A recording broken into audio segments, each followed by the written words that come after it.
It's Saturday, the 6th of February. Welcome to PVP TV UK. Our headlines today: Jamaica faces marijuana shortage as farmers struggle. And in our local news, Birmingham reveals 5 worst postcodes for stabbings. All coming up after the break. Stay tuned, we'll be right back.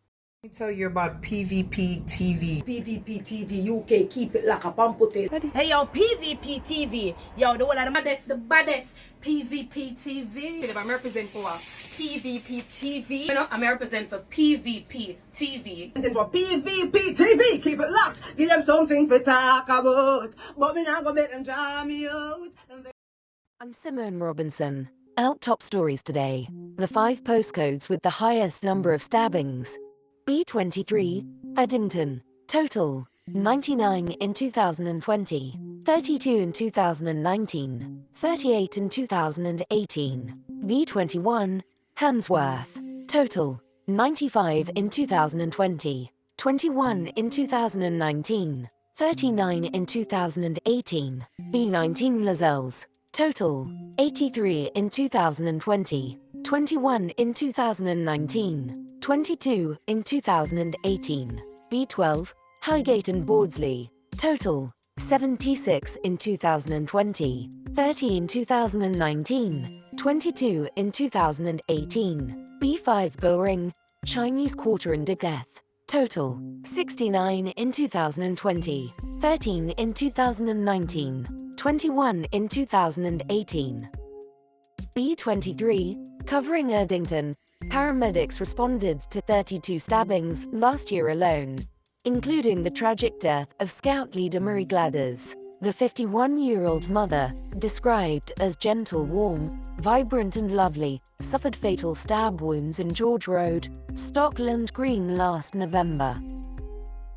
The postcode with the second highest number of knife attacks was listed as B21, which covers Handsworth. A total of 95 stabbings were recorded over the past 3 years by the ambulance service, including 21 last year. In one incident in October, paramedics were called after a schoolboy, aged just 14, was chased into Big Sag Takeaway and stabbed twice on Rookery Road.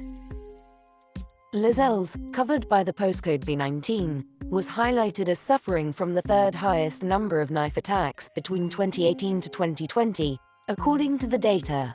In 2020, there was a total of 21 stabbings, notably almost half the figure in 2018, when the ambulance service was called, to 40 knife attacks. Last year, the B12 postcode covering Highgate and Bawdsley recorded its highest number of stabbings. Paramedics were called to deal with 30 incidents in the area, including a man knifed in the leg in broad daylight. The victim, 25, was left fighting for his life after the stabbing in Upper Highgate Street in August 2020.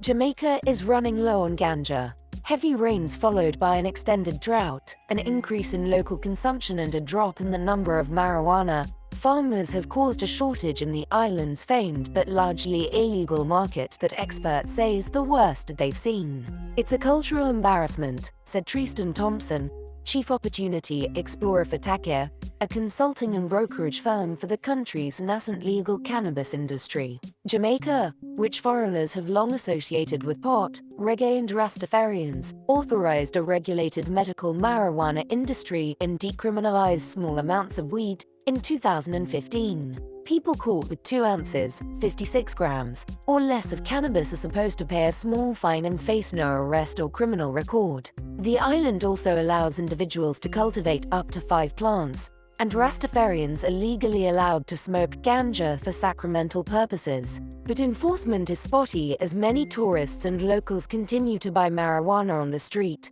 where it has grown more scarce and more expensive. Heavy rains during last year's hurricane season pummeled marijuana fields that were later scorched in the drought that followed, causing tens of thousands of dollars in losses, according to farmers who cultivate pot outside the legal system. It destroyed everything, said Daniel Bosra, who grows marijuana in the southwest part of Jamaica, in a historical village called a compound founded by escaped 18th-century slaves known as Maroons. Worsening the problem were strict COVID-19 measures, including a 6 p.m. curfew that meant farmers couldn't tend to their fields at night as is routine, said Kenrick Wallace, 29, who cultivates 2 acres, nearly a hectare, in a compound with the help of 20 other farmers. He noted that a lack of roads forces many farmers to walk to reach their fields, and then to get water from wells and springs. Many were unable to do those chores at night due to the curfew. Wallace estimated he lost more than $18,000 in recent months and cultivated only 300 pounds, compared with an average of 700 to 800 pounds the group normally produces. Activists say they believe the pandemic and a loosening of Jamaica's marijuana laws has led to an increase in local consumption that has contributed to the scarcity, even if the pandemic has put a dent in the arrival of ganja-seeking tourists. Last year was the worst year. We've never had this amount of loss, Thompson said.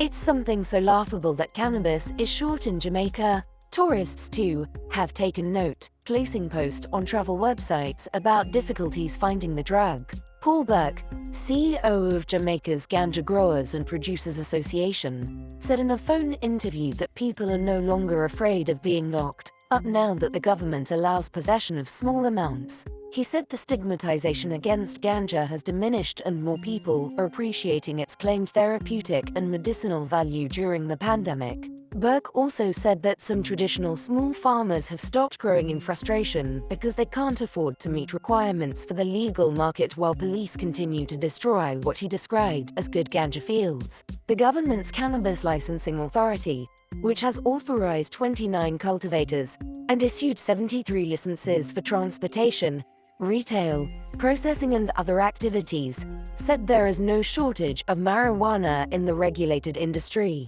But farmers and activists say weed sold via legal dispensaries known as herb houses is out of reach for many given that it still costs 5 to 10 times more than pot on the street. Thanks for watching. Don't forget to like, share, and subscribe.